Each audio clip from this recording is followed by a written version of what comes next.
اور حضور علیہ الصلوۃ والسلام کی خلافت کا تاج ان کے سر پہ رکھا گیا، جن کی صحابیت کو میرے رب نے قرآن میں بیان فرمایا۔ نہیں سمجھے کن کا ذکر ہو رہا ہے، نہیں سمجھے تو ویڈیو میں لگے رہیے، آپ سب کچھ جان جائیں گے اور جان کے آپ کو خوشی بھی ہوگی۔ السلام علیکم ورحمۃ اللہ تعالی وبرکاتہ۔ بسم اللہ الرحمن الرحیم۔ اللہ کے نام سے شروع جو بہت مہربان نہایت رحم والا۔ سامعین و ناظرین، امید کرتا ہوں آپ یہ باب بخیر ہوں گے۔ اللہ کریم کی بارگاہ میں دعا ہے اللہ تبارک و تعالی ہم سب کی جان و مال عزت و آبرو کی حفاظت فرمائے۔ تو جی ہاں، ذکر ہو رہا تھا امیر المؤمنین خلیفہ اول حضرت سیدنا ابوبکر صدیق رضی اللہ تعالی عنہ کا، اور بیان کرنے والے بھی کون ہیں؟ حضرت محمد رضا ثاقب مصطفی۔ آپ ان کے بیانات سنتے ہوں گے، تقریر سنتے ہوں گے، تو کہنے کی ضرورت ہے نہیں، بتانے کی ضرورت ہے نہیں کہ ان کی تقریر ایسی تقریر ہوتی ہے، کیسی اسپیچ ہوتی ہے، اور اتنا ایموشنل بیان ہوتا ہے، سن کے آنکھ سے آنسو بھی نکل جاتے ہیں۔ تو بہت پیارا بیان ہونے والا ہے، گزارش ہے کہ پورا ویڈیو ضرور دیکھیں۔ اور سیدنا حضرت ابوبکر صدیق کا بیان ہونے والا ہے تو کتنا پیارا بیان ہوگا آپ اندازہ کر سکتے ہیں۔ وہ ابوبکر صدیق جن کی صحابیت قرآن مجید سے ثابت ہے، کچھ صحابی ایسے ہیں جن کی صحابیت احادیث کریمہ سے ثابت ہے، کسی کی تاریخ سے ثابت ہے، لیکن حضرت سیدنا ابوبکر صدیق رضی اللہ تعالیٰ عنہ ایسے صحابی ہیں جن کی صحابیت قرآن کریم سے ثابت ہے۔ اور مزے کی بات، ان کی 4 پشتہ صحابی ہیں، ان کے والد بھی صحابی تھے، آپ خود صحابی تھے، ان کے بیٹے بھی صحابی تھے اور ان کے پوتے بھی صحابی تھے۔ تو جن کی 4 پشتہ صحابی ہو، ان کی شان کا اندازہ کون کر سکتا ہے؟ تو بہت پیارا بیان ہونے والا ہے۔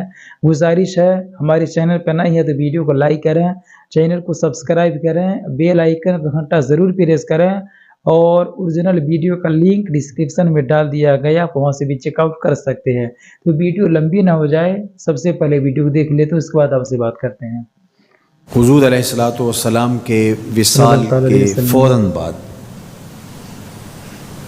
منافقین نے بہت باریک چال چلی، مسلمانوں کی صفوں میں گھس گئے۔ بہت پیارا بیان ہونے والا ہے، بظاہر لبادے ان کے مسلمانوں والے تھے، تو انہوں نے مسلمانوں سے کہنا شروع کر دیا، لو جی کہانی ختم ہو گئی، ساری رونقیں حضور کے دم سے تھیں، نمازیں تھیں، روزے تھے، لوگ اپنے اموال کی زکوٰۃ دیا کرتے تھے، حج کا اجتماع تھا، یہ سب کچھ ختم ہو جائے گا۔ اب کون مال خرچ کرے گا؟ کس نے جان راہ خدا میں قربان کرنی ہے؟ کوئی سحر کے وقت اٹھ کے کیوں مسجد میں آئے گا؟ بظاہر لگتا تھا کہ یہ بڑی ہمدردی اور دلجوئی سے حقیقت حال کو بیان کر رہے ہیں، لیکن اس کے اندر چھپا ہوا ظاہر تھا۔ جو نئے قبائل اسلام لائے تھے، یہ خبر جب ادھر پہنچی تو انہوں نے ارتداد کا رستہ اختیار کر لیا۔ بہت سارے قبیلے آپ پڑھیں تاریخ مرتد ہو گئے، کسی نے زکوٰۃ دینے سے انکار کر دیا، مسلمہ کذاب نے اپنی جھوٹی نبوت کا دعویٰ کھڑا کر دیا۔ حضرت صدیق اکبر کا دل زخمی ہے، کلیجہ زخمی ہے، لیکن اب اس صورتحال کا جب آپ نے مشاہدہ کیا تو آپ آگے بڑھے اور ایک اونچے ٹیلے پہ کھڑے ہوئے لوگوں کو اشارہ کیا۔ لوگوں نے جناب ابوبکر رضی اللہ تعالیٰ عنہ کو دیکھا تو ادھر لپک کے آ گئے۔ تو حضرت ابوبکر صدیق رضی اللہ تعالیٰ عنہ نے مختصر خطاب کرتے ہوئے آپ نے کہا، لوگوں مجھے ایک بات بتاؤ، تم اللہ کی عبادت کرتے تھے کہ رسول اللہ کی عبادت کرتے تھے؟ لوگوں نے کہا کہ ہم اللہ کی عبادت کرتے تھے۔ تو کہا کہ اگر تو تم رسول اللہ کی عبادت کرتے تھے تو حضور وصال کر گئے، اور اگر تم اللہ کی عبادت کرتے تھے تو وہ آج بھی حی ہے، لا یموت ہے، اسے موت ہے ہی نہیں۔ بے شک۔ پھر کہا، جس دین کے لیے میرے اور آپ کے آقا و مولا نے اپنی ساری زندگی لگا دی، کیا حضور کے وصال کر جانے کے بعد تم اس دین کو چھوڑ دو گے؟ تو لوگوں نے کہا کیوں چھوڑیں گے؟ تو کہا پھر اٹھو اور دین کا جھنڈا لے کے پوری دنیا پہ چھا جاؤ۔ تو آپ نے لوگوں کو سنبھالا۔ تو حضرت عبداللہ ابن مسعود رضی اللہ تعالیٰ عنہ فرماتے ہیں کہ اگر حضرت ابوبکر رضی اللہ تعالیٰ عنہ کے ذریعے سے اللہ ہمارے اوپر احسان نہ کرتا تو ہم ہلاک ہو جاتے۔ اس امت کو بکھرنے سے بچایا ہے، شیرازہ متحد رکھا ہے، تو وہ ذات سیدنا صدیق اکبر رضی اللہ تعالیٰ. بے شک سبحان اللہ. اور حضور یہ سارے اشارے دے کر گئے تھے. ایک خاتون آئی، کوئی کام تھا اس کو، اس نے کہا تو حضور نے فرمایا پھر آنا.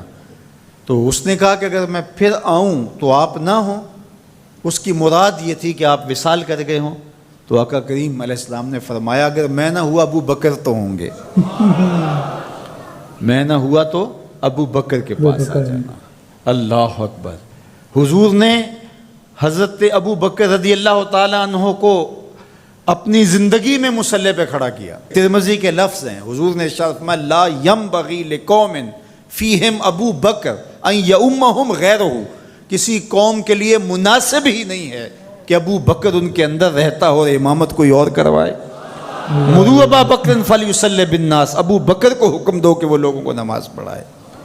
اور پھر مصلی پہ جا کے حضرت ابو بکر کھڑے ہوئے. 17 نمازیں حضور علیہ الصلوۃ والسلام کی حیات طیبہ کے اندر حضرت ابو بکر نے پڑھائی ہیں. اللہ اکبر. فرمایا ما نفعنی مال احد قط ما نفعنی مال ابی بکر. مجھے کسی کے مال نے اتنا نفع نہیں دیا جتنا ابو بکر کے مال نے دیا. اللہ کے علاوہ اگر میں کسی کو خلیل بناتا تو ابو بکر کو بناتا، لیکن اللہ میرا خلیل ہے.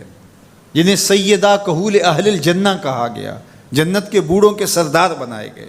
حضور نبی رحمت صلی اللہ علیہ وآلہ وسلم کی نیابت اور حضور علیہ الصلوۃ والسلام کی خلافت کا تاج ان کے سر پہ رکھا گیا، جن کی صحابیت کو میرے رب نے قرآن میں بیان فرمایا. بے شک. اذ یقول لصاحبہ لا تحزن ان اللہ معنا. جب غار ثور میں حضور علیہ الصلوۃ والسلام سیدنا ابو بکر رضی اللہ تعالیٰ عنہ کی گود میں سر رکھ کے لیٹے ہوئے تھے. سانپ ایڑی پہ ڈنگ کے ڈنگ لگا رہا ہے اور آپ اپنی ٹانگ کو جنبش نہیں ہونے دیتے. آنکھوں کا حلقہ توڑ کے آنسو حضور کے رخسار پہ گرتے ہیں اور آقا کریم بیدار ہوتے ہیں اور بیدار ہو کے پوچھتے ہیں مالک یا ابا بکر. ابو بکر کیا ہوا؟ ادب کے اس قرینے کو جناب سیدنا صدیق اکبر نہیں بھولتے. کہتے ہیں فدا کا امی و ابی یا رسول اللہ. لو دیکھ تو حضور میری ماں بھی آپ کے قدموں پہ قربان جائے، میرا باپ بھی آپ کی راہوں پہ نچھاور، میرا قبیلہ میرا خاندان آپ کے قدموں پہ قربان، مجھے سانپ نے ڈس لیا ہے. تو محبت کا یہ اسلوب اور الفت کا یہ طریق آپ کو یہاں ملے گا کہ انداز الفت نہیں چھوڑتے. تو سانپ کا کام تو ڈسنا ہے، چاہے وہ غار میں ڈسے یا اسلام آباد میں بیٹھ کے ڈنگ لگائے، وہ تو ڈستا رہے گا. لیکن ابو بکر حضور کی محبت کے ترانے پڑھتا رہے گا. سیدنا صدیق اکبر کی سب سے بڑی آرزو جب پوچھی گئی تو وہ یہی تھی کہ آنکھیں میری ہوں چہرہ حضور کا ہو، نہ چہرہ ہٹے نہ آنکھیں تھکیں، دیکھتا رہوں اور دیکھتا رہوں. اس واقعہ کی حکایت قرآن نے بیان کی ہے. اذ یقول لصاحبہ، صحابی کا ٹائٹل قرآن نے حضرت سیدنا صدیق اکبر کے نام کیا ہے. اس لیے حضرت سیدنا صدیق اکبر کی صحابیت کا انکار کفر ہے. جو حضرت صدیق اکبر کو کافر کہتا ہے وہ خود کافر ہے، اس لیے کہ ان کا ایمان، ان کا اسلام اور ان کی صحابیت قرآن کی قطعی نص سے ثابت ہے اور ان لفظوں کے ساتھ ثابت ہے. اذ یقول لصاحبہ لا تحزن، کہا گھبرانے کی ضرورت نہیں، ان اللہ معنا، اللہ ہمارے ساتھ ہے، اللہ ہمارے ساتھ ہے. اور پھر کہا وَالثَّانِي اثْنَيْنِ إِذْ هُمَا فِي الْغَارِ، دو میں سے دوسرا. اللہ اکبر. اللہ نے دو میں سے دوسرا کہا ہے. یہ شان ہے سیدنا صدیق اکبر جو ثانی اثنین ہیں غار میں. اللہ اکبر. یار کہتے ہیں حضور کا سایہ نہیں تھا، لیکن جناب ابو بکر سائے کی طرح حضور کے ساتھ رہے. قبر کے بھی ساتھی، بدر کے بھی ساتھی، سفر کے بھی ساتھی، حضر کے بھی ساتھی. تو حضرت صدیق اکبر رضی اللہ تعالیٰ عنہ کی صحابیت قطعی نص سے ثابت ہے اور سیدنا صدیق اکبر رضی اللہ تعالیٰ عنہ حضور علیہ الصلوۃ والسلام کے خسر ہیں. حضرت سیدنا صدیق اکبر رضی اللہ تعالیٰ عنہ کا دایاں ہاتھ حضور نے اپنے ہاتھ میں پکڑا ہے اور بایاں حضرت عمر کا ہاتھ پکڑا ہے.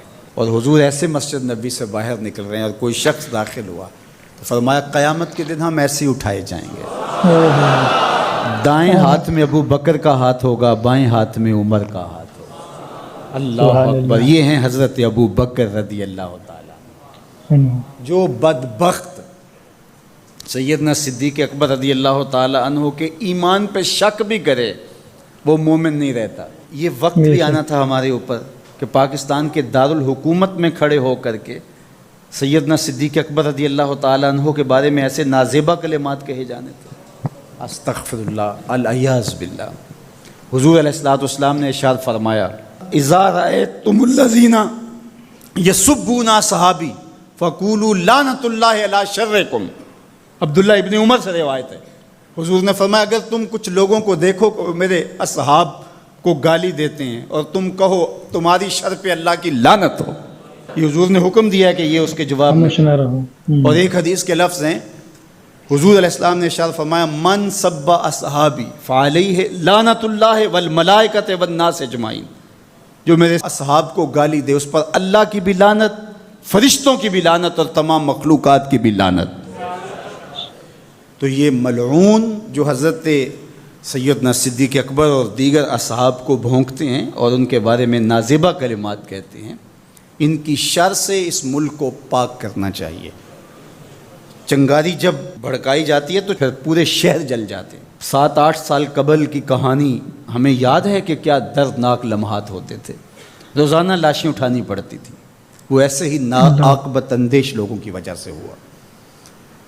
اگر اداروں نے اس میں تساہل برتا، سستی سے کام لیا، یا کسی شخص کی خوشنودی کے لیے انہوں نے پسو پیش کیا تو یا معاملے کو گول مول کرنا چاہا تو حالات کنٹرول میں نہیں رہیں گے۔ یہ بھڑکائی ہوئی آگ ملک کو خاکستر بنا سکتی ہے۔ اللہ میرے وطن کی حفاظت فرمائے۔ یہ ملک قربانیوں سے حاصل کیا گیا ہے اور اس کے امن کو بحال کرنے کے لیے ہمارے اداروں نے بہت محنت کی ہے، بہت لوگوں نے قربانیاں دی ہیں۔